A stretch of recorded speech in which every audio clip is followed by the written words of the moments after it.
Hello everyone, welcome back to my channel. This is Seema Saini. I hope you all are good. So students, today we are going to discuss a new chapter from class 10, first flight book, that is chapter number 4 from the diary of Annie Frank.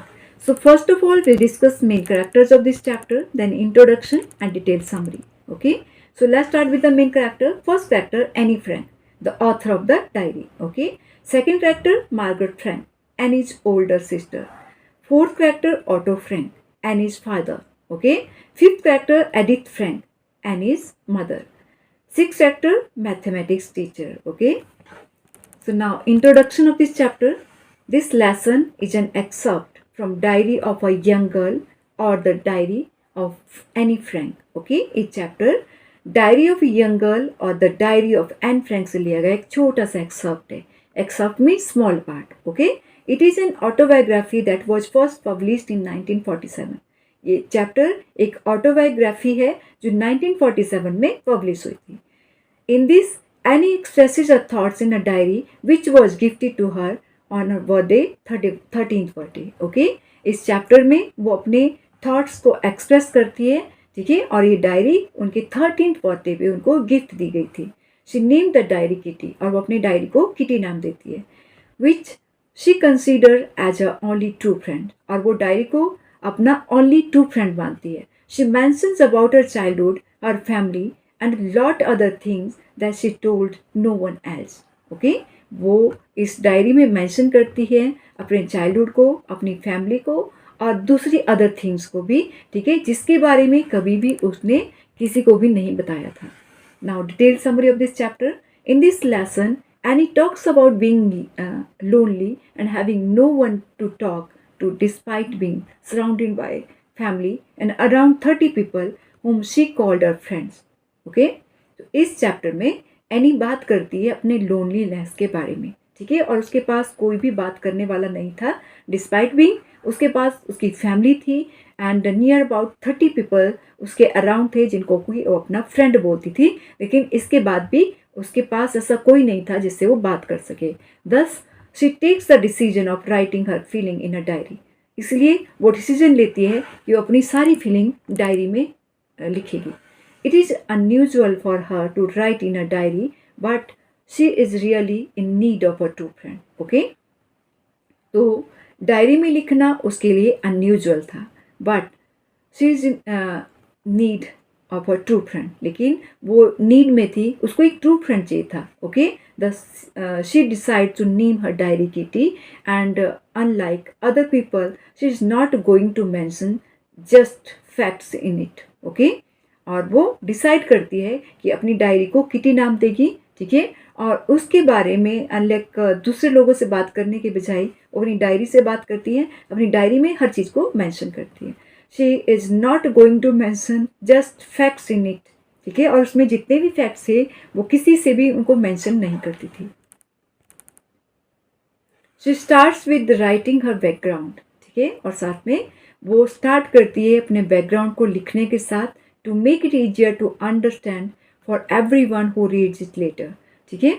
अब वो easier बनाना चाहती थी इस diary को, ताकि उसके बाद कोई भी उस डायरी को बहुत ही ईजिली रीड कर सके.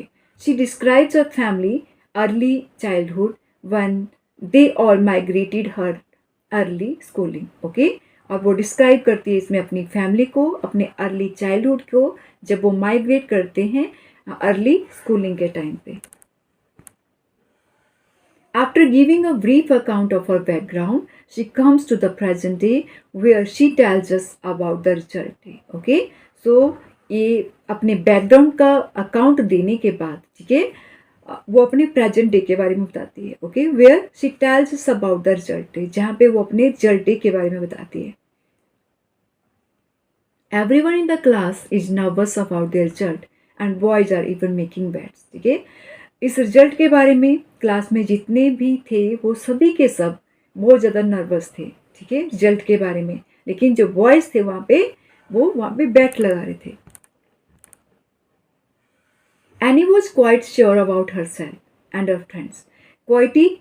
एनी बहुत ज़्यादा क्वाइट श्योर थी अपने बारे में, अपने फ्रेंड्स के बारे में. She had a good equation with all the teacher except her maths professor. ठीक है.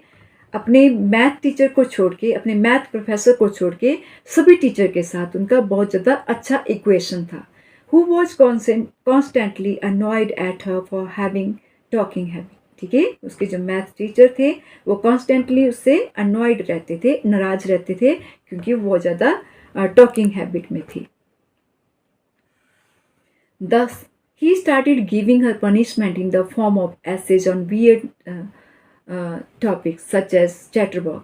Okay?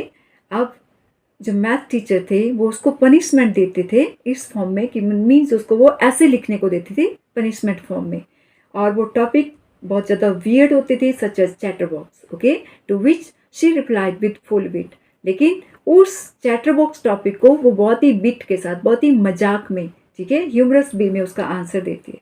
She wrote essays that were funny and explained that this was a trait that she inherited from her mother and not much could be done about it. Okay?